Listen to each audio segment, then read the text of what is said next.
Welcome to this Gimme 15-minute education program for medical professionals. My name is Jennifer Searfoss, and I am the CEO of the Searfoss Consulting Group.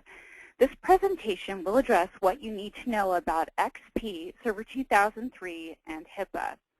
This session, along with many others, is available for free through iTunes as a podcast or as a video archive on YouTube. Learn more at scghealth.com. One quick legal note. None of the information contained in this presentation should be construed as legal advice. I encourage you to contact counsel if you have any questions regarding state or federal law that apply to the concepts covered in this session. With that, let's get started.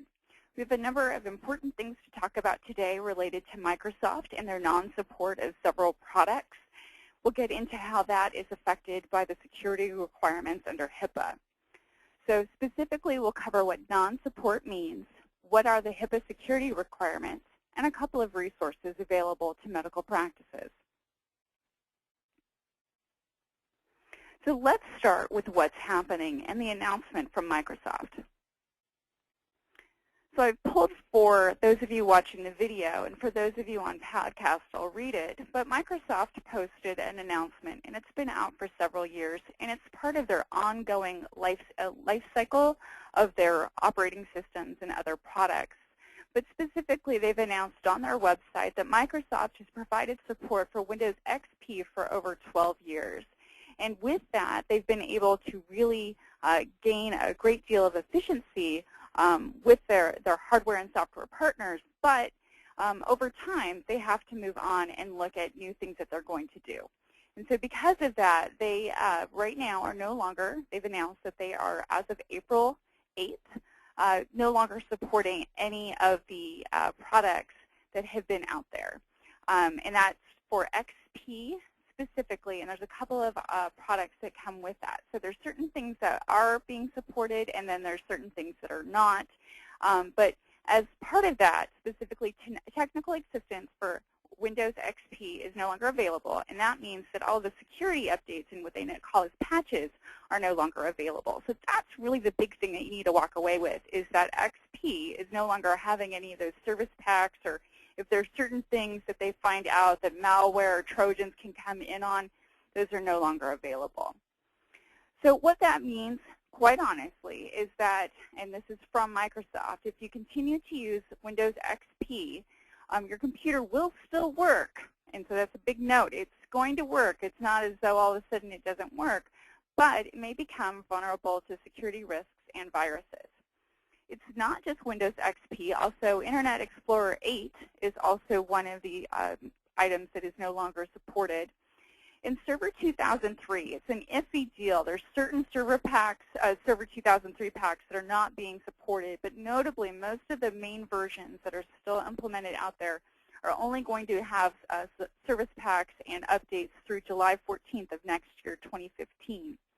Also note that Vista, if it has no service pack or with service pack 1, it's also no longer supported. So there's a number of Microsoft operating systems and server solutions that are no longer supported with the service packs, and looking at whether or not there's going to be security vulnerabilities with those operating systems. So let's turn to what you need to know about specifically the information from that's coming from HIPAA. What do you need to do? What does HIPAA say you need to do? And it's an interesting question, because it's not, I would say, something that you would think about, but it's actually very broad, and it isn't, it's agnostic to a solution. And again, that's very helpful for you and your daily work, but it's not necessarily helpful when you're looking for solutions. So what you need to know is that the HIPAA security rule says that you need to guard against detecting, reporting of malicious software. So guard, detect, and report.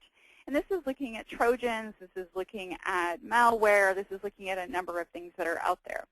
It doesn't mandate what your operating system has to be for compliance, and likewise, it doesn't say that you have to have a certain type of firewall or security settings, or even which product of security software. It doesn't say any of those things. Instead, What it does mandate is that you need to have systems in place for electronic protected health information that is going to guard against, detect, and report problems that would possibly lead to a breach and vulnerabilities where there could be a breach of electronic protected health information. So that really means that software has to be updated and supported. So specifically, if you have a product that doesn't have any more security patches or any more support for security, guess what? It is a possible HIPAA security risk. And that's where I want to really highlight. It's a risk. It isn't an automatic breach. Where it gets interesting is that if you have a known risk and it's just out there and it's not addressed, that's where a question will open up on whether or not a breach has happened. Because remember, the way that the breach now has been defined is that there is an assumption that a breach happened. You have to prove that it didn't happen. And in instances like this, it becomes more difficult for you to prove that something didn't happen. So let's move on to the scope of where this all applies. So when you're thinking about XP, when you're thinking about maybe Internet Explorer 8.0, guess what? The issues comes not just for the systems that are in the office. It's broader than that. Definitely applies to your desktops. It applies to your laptops. But if you have telecommuters that are using systems, guess what? Those systems also apply. And it's their home systems. So let's say somebody is using a home system that has XP on it still, and they're accessing, let's say they're remoting in, guess what? That is definitely something you need to be aware of. In the same way, business associates. So your CPA, if they're involved in anything related to claims specifically, your collections agency, any of the groups that are involved in billing, all of those companies are going to need to ensure that they have, again, updated systems, which does have a risk if it's one of the systems that Microsoft is no longer supporting. So what do you need to think about? What are your options? And let's just move here. So first off, you need to conduct a security risk and that risk assessment, and that is what is required under HIPAA that you need to do. The security risk assessment is really straightforward, and we do have another Gimme 15-minute session related to what is a security audit. And as part of that, just as a quick note, Meaningful Use does have an attestation that you have conducted a security audit. So again, know that that's something that you need to do. And the options, once you figure out your risk assessment, and let's say that there is a risk, is that you can either update the system, the computer system, to a newer version of Microsoft Windows. 8.1 is the latest version.